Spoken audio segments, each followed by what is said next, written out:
Nacho man, yeah. I got to be a Nacho man. Got to be a Nacho man. I got to be a Nacho man. Welcome, Vault Dwellers. My name is Nacho Bidness, and we have resurrected my Nacho character, my main build character, and we're back at Electrical Island today to do a tutorial because of a viewer request from a channel subscriber named Kingston F. Japic, I hope I got the pronunciation correct, who was asking how to build the weapons cage that I show in my intro to every video. And I've recreated it here at Electrical Island just to kind of show what the finished effect is going to look like, although I could not help but nacho it up a little bit.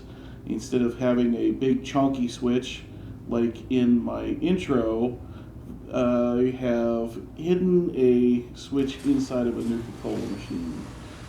And the doors open up after a small delay, the lights turn on, and all of the weapons are presented to us.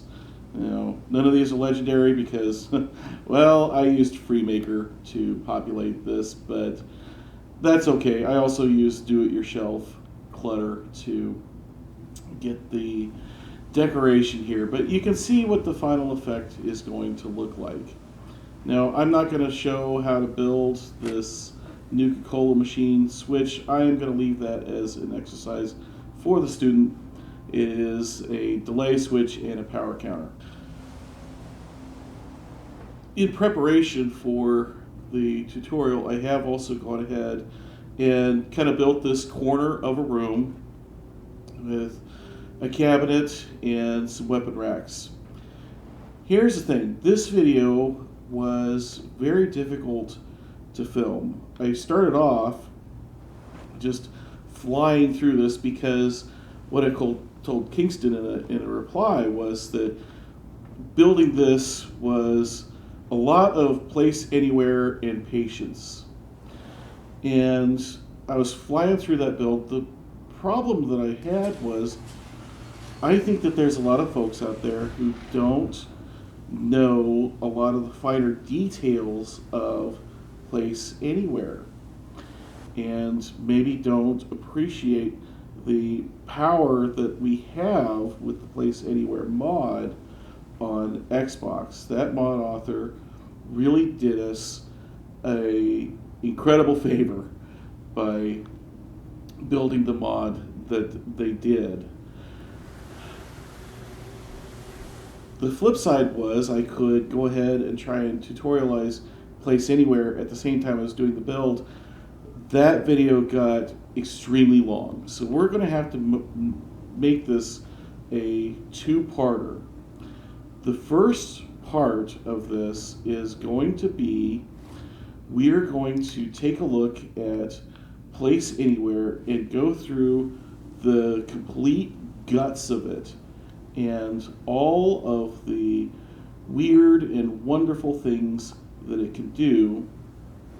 And after we have mastered that, in this video, we can start looking at how to apply what we learned in a second video to build that weapons cage. So if you are very familiar with all of the little hidden menu options of Place Anywhere, let's see if this is just going to play right. All right, it did. If you are familiar with all of the deeper options of Place Anywhere, and I bet you're not, but if you are, feel free to click off this video. Please leave a like and subscribe, obviously, but otherwise I want to show you all of the neat things that we can do with this mod. And the first is I have dropped down a breadbox. Japic O Death turned me on to breadboxes as reference objects because they have a definite top, a definite bottom, left, right, front, and back, and they're all easily identifiable. Furthermore, when you drop them on any side, they land flat and square. So Japic's a great builder. I haven't seen him do Fallout content in quite a while, but he does do a Friday night stream. I will leave a link to his channel in the video description. The first thing that we're going to do is this options menu is available to you if you have Place Anywhere, and you can turn the physics off on objects. If I make this object static, no matter how much I bump into it, it will not move. And I can even shoot this thing and nothing happens. Handy as heck for junk decoration. There's other mods that make junk static, but you don't need them. They're already right here. Everything that you need in Place Anywhere. That is one of the more basic things that we're going to cover.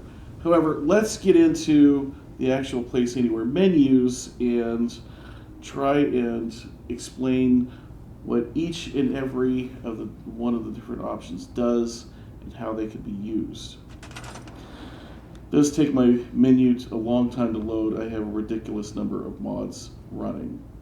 So, first things first. Place Anywhere, as many of you I'm sure already know, you can pick something up on the Xbox with the A button, you press the X button, Place Anywhere is activated, you press the B button, and the object stays wherever you put it. And you can easily move it back. That is the simplest thing and the thing people mostly use it for, but you can do so much more.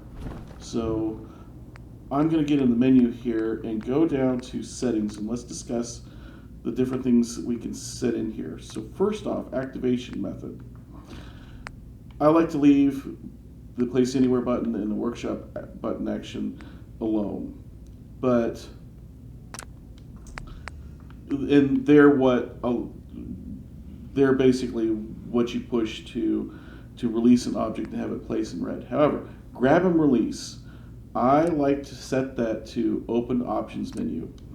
Because I'm in and out of the Place Anywhere options menu so frequently, having a quick shortcut to get to that is very handy. Next, grid snapping. I admit I don't know what this does. I have played around with turning it on and off, and I have not been able to discern any difference in how the game behaves. If you know what grid snapping does, I would be interested to hear about it. Now, global collision check. This is what frustrates a lot of people as far as like being able to sink things into the ground, for example. There are a lot of things that just don't want to go into the ground. Let's take this lamp for example. If I just try and push down, it doesn't go down. Just can't. However, if I turn the global collision check off, I am going to save for this next object only. I can sink this into the ground with ease. No more screwing around with pillar glitches, right? And that is also handy for, let's go ahead and place that so that it turns off. For example, this wall, assuming it's not going to be a booger and snap too much, but when you know, of course I say that and then it doesn't do it. Oftentimes these walls want to, maybe it's still on. Anyways, a lot of times these walls will want to try and jump up on top of this particular cabinet, for example. I think maybe this one will do it. No, well, doggone it. At any rate, if you have an object that is jumping up onto a platform or otherwise just moving in a way that you don't want, try turning off the global collision check. Now, I will say, that I recommend only turning it off for next object placement unless you're going to be doing a bunch of this stuff where you don't want the collisions checked. Because if you forget and then go try and not just move something around but build something, see how that lamp won't place down now? The rules have been broken. It doesn't have a surface that it can land on, and so you can't put it down. And I'm not sure that you can build anything with global collision check turned off, but it is very handy. As I said, if things are bumping around, jumping up, and you don't want them to. Our next thing here is the general snapping. If you want to precisely place something that has snap points, but you don't want it to actually snap to something, or if it's always snapping to the wrong thing, and you'd rather just try and place it manually, if you turn that general snapping off, things no longer try and snap. You remember that wall? This wall was, trying to snap all over the place when I was messing with it earlier. Now it is not snapping anywhere. Again, handy if you have something that you are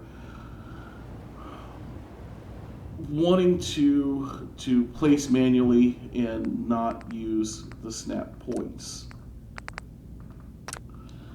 So we're going to leave that on. I for the most part leave these on unless there's a specific reason to turn them off. The options menu button is what was in the main game mode. Remember earlier I was able to walk up to this thing and press X and a number of place anywhere options came up. That's now gone. Handy if you have, especially the Creation Club creation that has the, the cameras that would allow you to view different settlements. If you turn that, also tried to use the X button in that creation, and so that meant that if you had, you could have this conflict. So the mod author gave us the ability to turn that options menu off if we want. So just be aware of that. It's if you have another mod that is conflicting with Place Anywhere because the mod uses the X button in the main game, try turning the options menu off on Place Anywhere. Precise positioning method. I prefer menu, and it is not immediately obvious what that means. So direct is the default, and let me show you how the direct works. So I have this object selected, and I would like to move it up, and of course,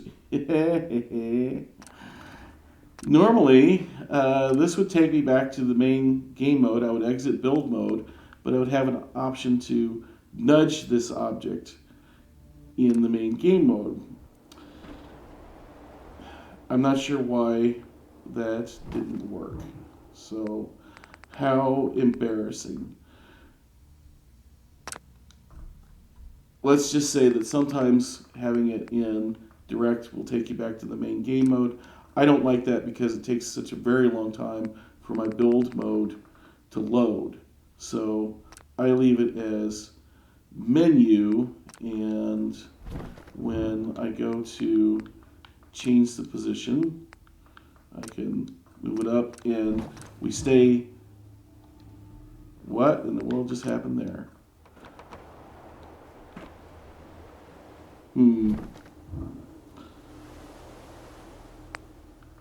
Let's try moving it forward instead of up. So we nudge it, and there we go. It's moving, and we stayed in the build mode.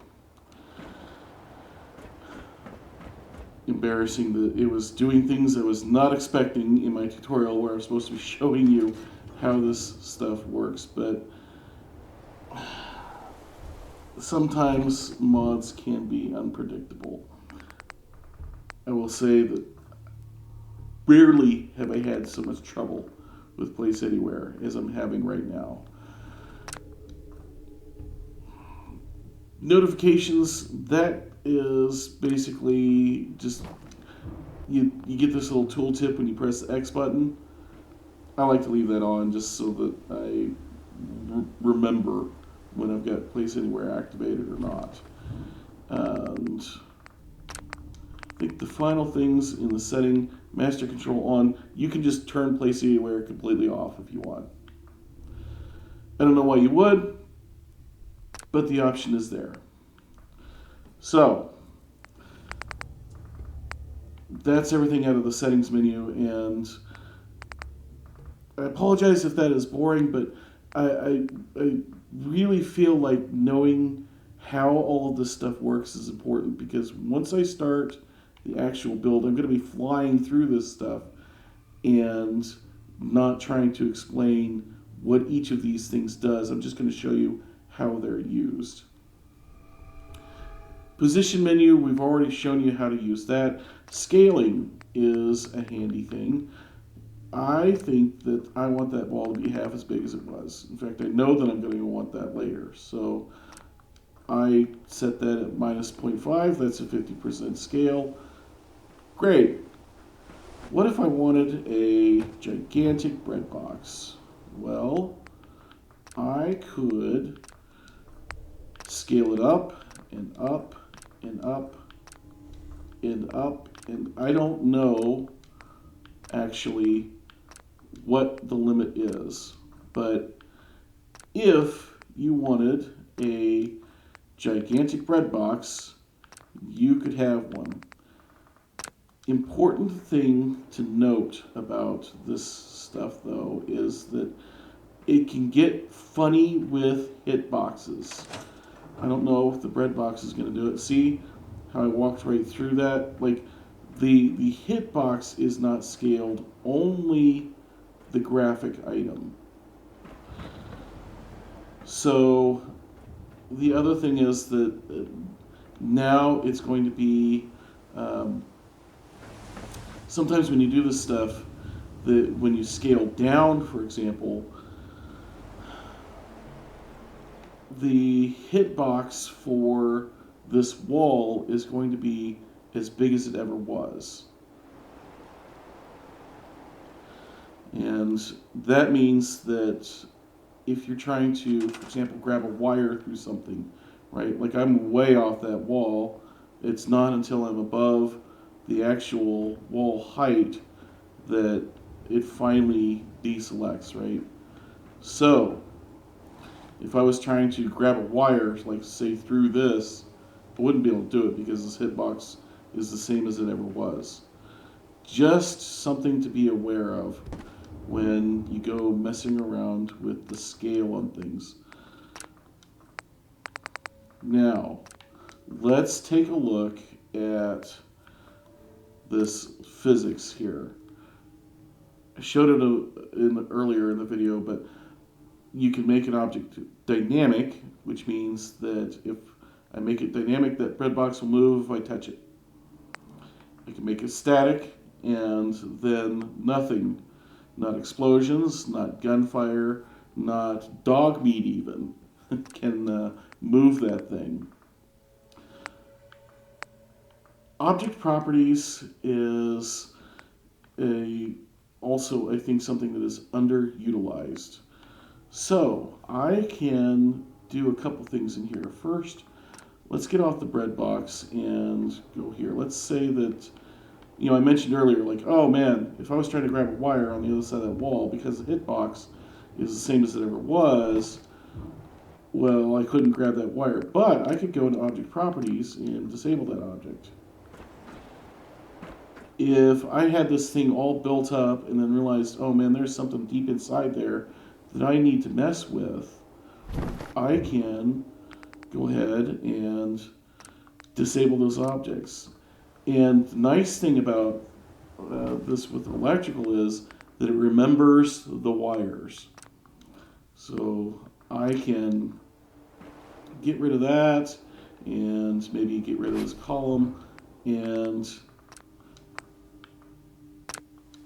now I've got access deep inside this cabinet, and I haven't undone anything on a permanent basis, because all I have to do is get back into the menu again, enable all the disabled objects, and everything comes back. Very handy for if something is just simply in your way and you don't want to remove it or delete it or otherwise mess up how you made it before. You can just turn it off. The last thing that Place Anywhere can do is copy and paste positions, and that one I want to show right now in a little bit more detail, because so you can see that I've got this Breadbox and it's on its side and the top is to the left. That's very important for how this build is going to go. I'm going to copy the position, and you notice that it not only copies the position, but you see there where it says that it copied the rotation in the X minus 90.1 degrees. That means that anything that I paste that position onto is going to be turned in the X direction 90 degrees, and that is great because I had a weapon rack that was vertical in that cage, and this is how I did it. I came and pasted the position, and it's going to move over to where that Breadbox was, and what do you know? Now it is straight up and down. And it's about as perfect as it's ever going to get, straight up and down, because the Breadbox is nice and square. Now that I've got this in the vertical position that I want, I should be able to move it over to the wall. However, a couple of points here. First, see how this is trying to snap to those other weapon racks. We don't want that, that's annoying, so we'll take care of that in a second. Also, notice how when I turn the camera left to right, how it spins and moves in some kind of strange ways. That happens pretty much any time you move an object out of its normal orientation. So we're going to try and put this down without turning and using the right thumbstick. First, though, let's get this snapping turned off. So we go to Object Properties. Oops, sorry. Go to Settings and General Snapping. We're going to turn that off.